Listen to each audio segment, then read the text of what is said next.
hold me tight. Okay, they're not far away. January 20th marked the one-year anniversary of President Donald Trump's inauguration, and while there's no denying the 45th US president has received his fair share of criticism, there's one group of very dedicated fans who support him tooth and nail. We are, of course, talking about the Trumpets, founded by 4 wealthy, glamorous women in September 2015. These passionate women have dedicated their lives to supporting Donald Trump. The Trumpets founding member, Tony Holt-Kramer, along with fellow Trumpet, we welcome Sue Bell-Robbins, and they're joining us from Palm Beach in Florida. Tony, to celebrate Donald Trump's one-year anniversary in office, you held a big party. How was that? Oh, it was amazing. Fabulous. Actually, we started out, I said, wow, I want to do this. And I want to take the grand ballroom, which holds 700 people. And I was hoping, so I guaranteed 200 people. And I crossed my fingers that we would fill it up. And in 11 days, we had filled up not only the grand ballroom, we had filled up the second ballroom, and we had 900 people, which was more than we were supposed to, but it was fabulous. We had great entertainment, and we had a waiting list that was nearly almost 900, about 790 some people on a waiting list. Wow, this is terrific. From all parts. All parts, every state in the country. Wow. Now, Sue Bell, as was the case last year, the Oscars earlier this week was full of sort of anti-Trump sentiment. Why do you think Hollywood feels so strongly about your president? Well, I didn't turn on the television. I anticipated it was going to be filled with haters. I think they just very, very much resent him, don't want him there, and it's been since day one. Well, it's always been. First of all, Hollywood has always been left. I mean, that's to begin with. I worked in Hollywood for nearly 30 years. I had my own show, and I can tell you it's always been a very left environment. But even so, this year, they were not really, it was not funny, which usually you would have MCs that were humorous, and no matter what. Last year, it was disastrous. The ratings I heard were really bad last year.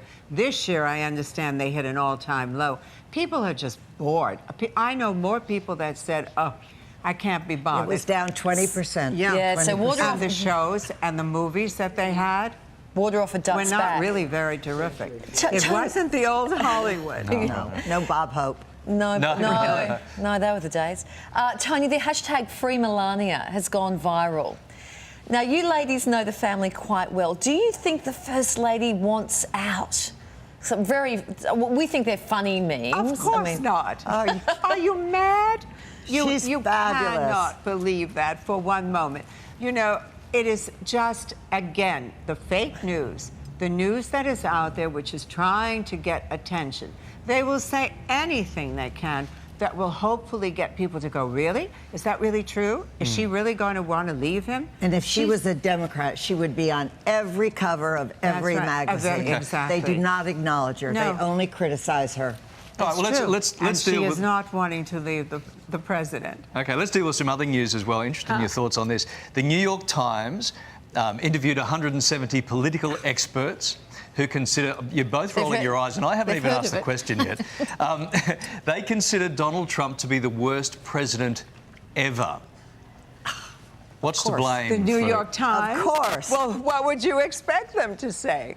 The New York Times has always been against Trump. And look at their circulation. And look at their circulation, look at their ratings, look at what they are. I mean, you don't have to go any further than that.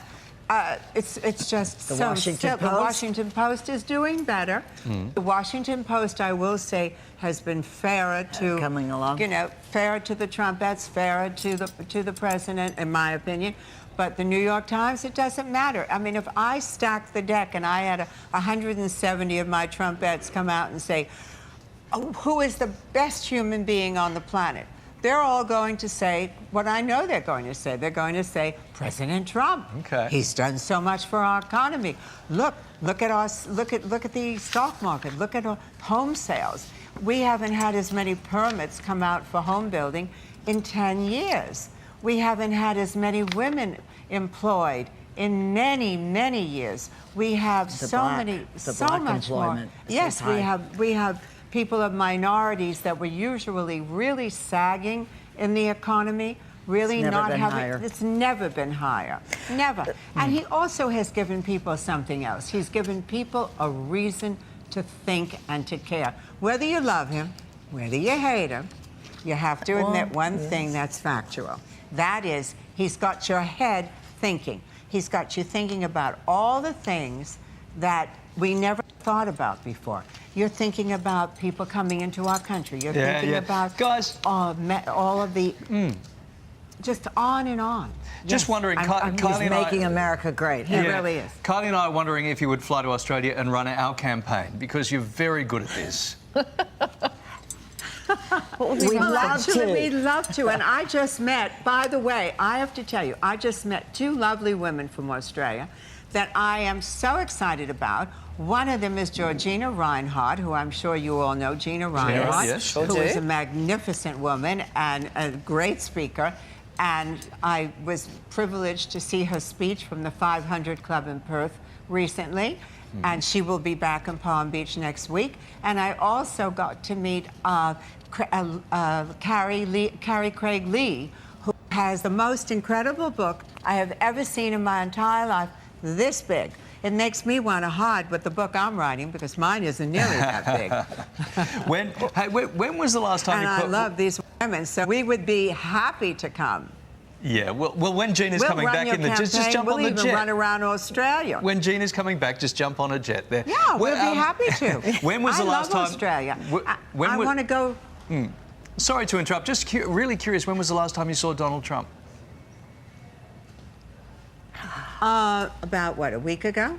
Yes. Something like that. About a week ago. 10 days ago. Yeah, personally. 10 days ago. Oh, in the Actually, flesh? less than that. He did a lunch Yes, the real flesh. I don't think he's ever been happier. He loves he's laughing. What he's doing. He's making jokes.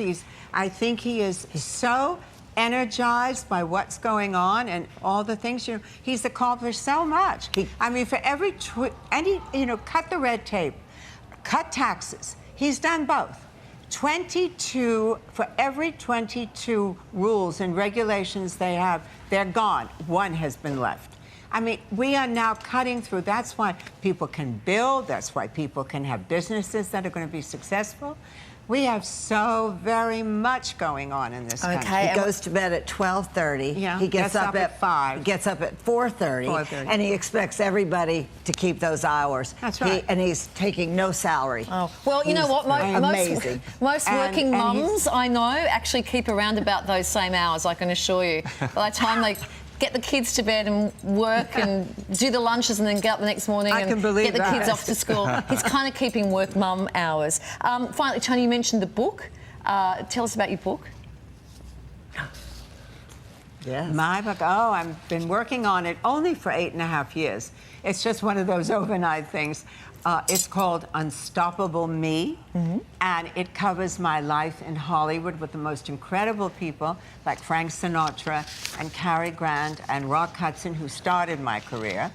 And it goes through that. It goes through in my involvement of getting a little bit tired of being in Hollywood and saying, I think I want to go to Washington and do political news. And my husband, who is always wonderful, said, that's what you want? Let's go. And it tells about how I became friends with Hillary, how I met President Clinton. We were the last people, the last civilians, as they say in Hollywood, in the White House. The last night that President Clinton was in office, we had a private meeting in the Red Room with the president and with the just recently Senator-elect Clinton. And then from there, we dashed over to, and we talk about that in the book, to the Library of Congress to meet George W. Bush. And then it goes on and on and on with Hollywood. Yeah. And lots of stories. Lots of stories. Don't tell goodness. us. Don't tell us how it ends. Aristotle Onassis. I mean, it goes, and right to Donald Trump and the Trumpets. Right. Tony and Sybille, Right lovely to talk to you as always. Thanks for joining us on the morning show. Good chat. Thanks, girls. Thank you. Pleasure. Oh, we love it. We love it. Thank you. Thank you.